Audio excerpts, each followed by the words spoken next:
Hi there, true crime addicts. It's me, James Renner. Hey, it's another special edition. We're investigating the disappearance of Amy Lynn Bradley. I'm slowly chipping away at a book on the case. It's going to be a long time before it actually comes out. But I am coming to you again for some help. If you didn't see my last video, check it out. We're trying to identify some women that might be key to the case. But I wanted to share with you the ship, a Rhapsody of the Seas, the ship that Amy Lynn Bradley disappeared off of on March 24th, 1998. So I recently took a trip aboard the Rhapsody of the Seas and visited Curaçao, and she disappeared as they were pulling into port in Curaçao. And it's rumored that perhaps she was taken off the ship and ended up into a human trafficking situation, which led to those photos from the escort service. We don't know for sure. We're trying to identify those women, but to allow you to picture the case a little better, I took a bunch of video, bunch of footage from the voyage aboard the Rhapsody of the Seas, and I wanted to share it with you now. So here we go. Here's the Rhapsody of the Seas. So when it was first built, the Rhapsody of the Seas was actually the largest cruise ship in the world, but only for about 6 months. And in 1998, when Amy and her family took the trip, it was still a fairly new ship. It was only like a year or two old. Here's some Sargasso, the Sargasso Sea.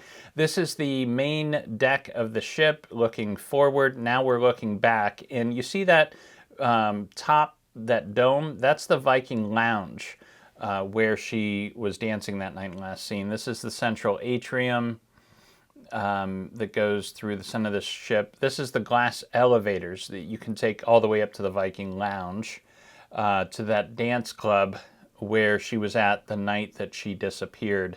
And as you can see, you get a view from outside the ship, and so you can see people traveling up those escalators all the way to the dance club, which will be important later.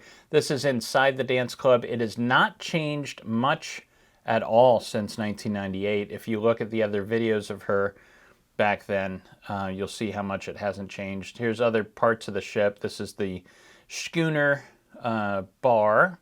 It's a piano bar. And beyond the bar is this dance club. It's more of like where they do karaoke. They've got a casino on the ship. It's pretty small, just some slot machines and some table games there. And then outside the casino are all these plaques, certificates for when they arrive at a new port. They get these little plaques. So they've racked up quite a few over the years. This ship has been all over the world. But now it's back in the Southern Caribbean. This is important. So Amy's family took some pictures on the ship, available all the time. And somebody actually stole Amy's picture. We don't know who. The main dining room here. Oh, Freewinds. So this is the Scientology cruise ship. It was parked beside them when they were in Aruba. It was also parked next to us. I think it stays in Aruba most of the time. And then here is Curaçao. It's changed, I'm sure, quite a lot in the last 20 years. Porto Marie is where one of the main sightings occurred. This scuba diver, about 5 months after Amy's disappearance, was here at Porto Marie. And back then, it was a very isolated little beach. The tourists didn't know about it.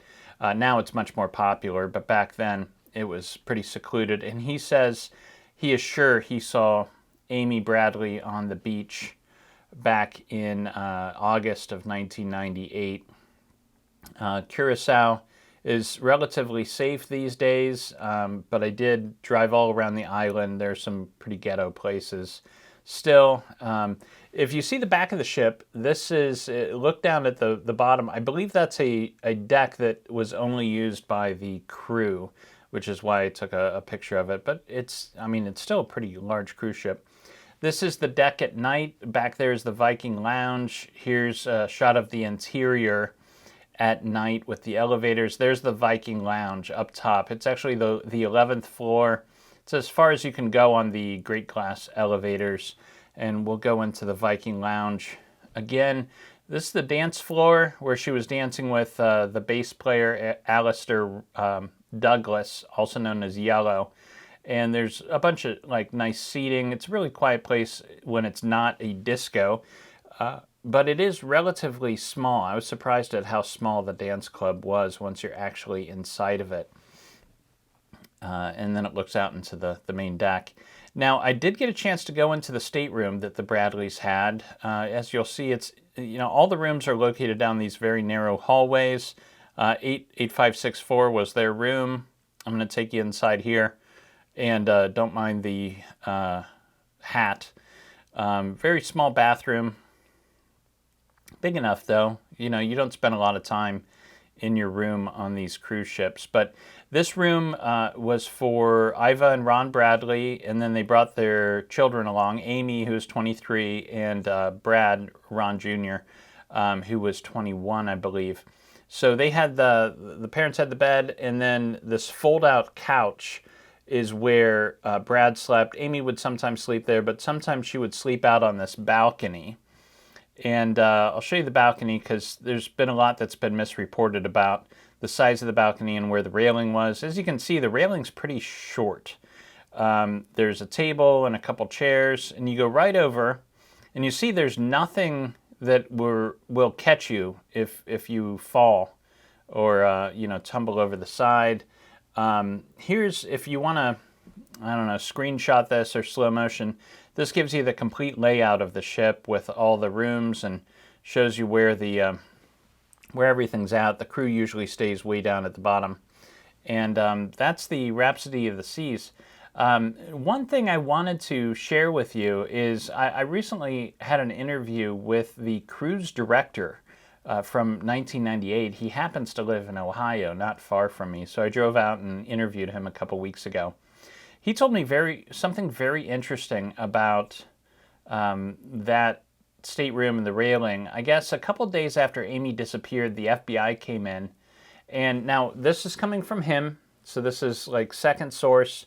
I haven't been able to directly verify this yet, but this is coming from the former cruise director who told me that the FBI dusted for prints, and when they did, they found palm prints on the railing, as if you were kind of sitting back, with your hands like this, and they found heel prints on the balcony door, that glass.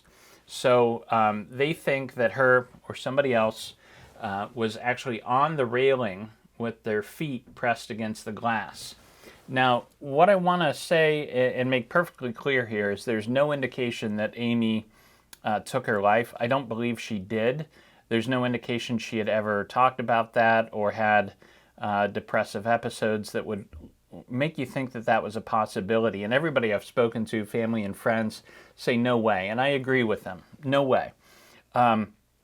However, she was a risk taker. And could I see her like on a whim, just for shits and giggles, propping herself up and sitting on the railing? Maybe. But to do that, did she fall off? I really don't think so. You look at the father's statement, and he saw her sleeping out there in the morning, went back to sleep. Half an hour later, he wakes up. The balcony door is ajar. She's gone, and so are her cigarettes and lighter. So I think she walked out of that room. I would think she went up to a deck. But it's interesting, that detail about the fingerprints, if indeed it does check out. What do I think happened? I'm still trying to form my opinion on that. I think it all hinges on whether or not the woman from those escort photos that looks a lot like Amy is Amy. I mean, they've had forensic people say that this clearly is, the likelihood is that this is Amy. So how did she get off the boat? Is that really her? That's what we're trying to find out. We're trying to identify the women in that picture. And I think the key to doing that is identifying some of the women she worked with at Affordable Adult Vacations back in 1998. So if you could help me out, if you happen to know Amy, or have any information about the case, as always, please email me directly at jameswrenner@gmail.com. And that's all for today. I'm going to keep you in the loop with developing information about the Amy Bradley case. I'll probably do 1 or 2 more episodes like this in the coming weeks. But yeah, so here we go. It's a confounding mystery, but let's see if we can figure it out.